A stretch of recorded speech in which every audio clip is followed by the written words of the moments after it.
प्रशासन के सिद्धांत संगठन ऑर्गेनाइजेशन प्रशासन के सिद्धांत प्रिंसिपल ऑफ एडमिनिस्ट्रेशन संगठन ऑर्गेनाइजेशन।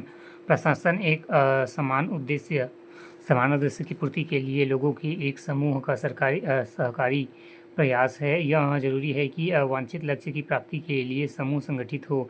दूसरे शब्दों में संगठन प्रशासन एक अनिवार्य तत्व है। एक निर्धारित उद्देश्य की पूर्ति के लिए हम मनुष्यों, सामग्रियों और धन की उचित उपयोग एवं सहायता करता है। इस प्रकार संगठन के बिना कोई कार्य प्रशासन नहीं हो सकता है। दिमाग कहते हैं प्रशासन संगठन वह बुनियादी औजार है जिसके जरिए प्रशासन प्रक्रिया को चालू हालत में रखा जाता है। परिभाषाएं डिफिनेशन। शब्द संगठन एवं ऑर्गेनाइजेशन से निकला है, जिसका अर्थ साझी गतिविधियों में लगे परस्पर निर्भर अंगों का एक संगठित निकाय। संगठन की परिभाषाएं हैं।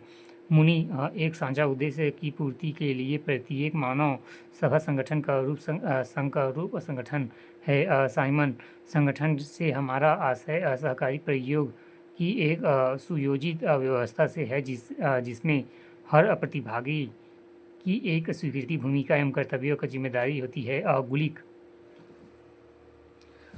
संगठन सत्ता का वह निर्धारित औपचारिक ढांचा जिसके जरिए परिभाषित उद्देश्य के लिए कार्य का विभागों को व्यवस्थित एवं परिभाषित और संयोजित किया जाता है। गैरलैंड संगठन का सरोकार एक उपक्रम में व्यक्ति के बीच संबंधों की प्रतिभूति के रूप में है, जो इस प्रकार निर्माण होता है कि उद्यम के काम को पूरा किया जा सके। फ्रेंचफर्ट संगठन के सुव्यवस्थित श्रम विभाजन लाने के लिए संबंध व्यक्तियों और समूहों के बीच के लिए संबंध शामिल होते हैं। एल.डी. व्हाइट एक संगठन के कार्यों और जिम्मेदारी के बंटवारे के जरिए किसी आम सहमति के उद्देश्य की पूर्ति का रास्ता सुगम बनाने के लिए कर्मचारियों की व्यवस्था है।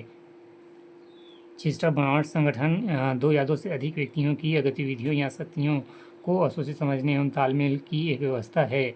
जे.एस. गॉस संगठन एक साझा उद्देश्य में लगे व्यक्तियों और समूहों के प्रयासों एवं क्षमताओं को इस रूप में जोड़ता है कि उन लोगों के बीच न्यूनतम मतभेद और अधिकतम संतोष के लिए वांछित उद्देश्य की पूर्ति की जा सके। उद्देश्य जिनके लिए काम हुआ है और वो जो इस काम के लिए लगे हैं। अरबी संगठन किसी उद्देश्य के लिए ज़रूरी गतिविधियों को निर्धारित करने के उन्हें समूहों में व्यवस्थित करने का काम है ताकि उन्हें व्यक्तियों को सौंपा जा सके।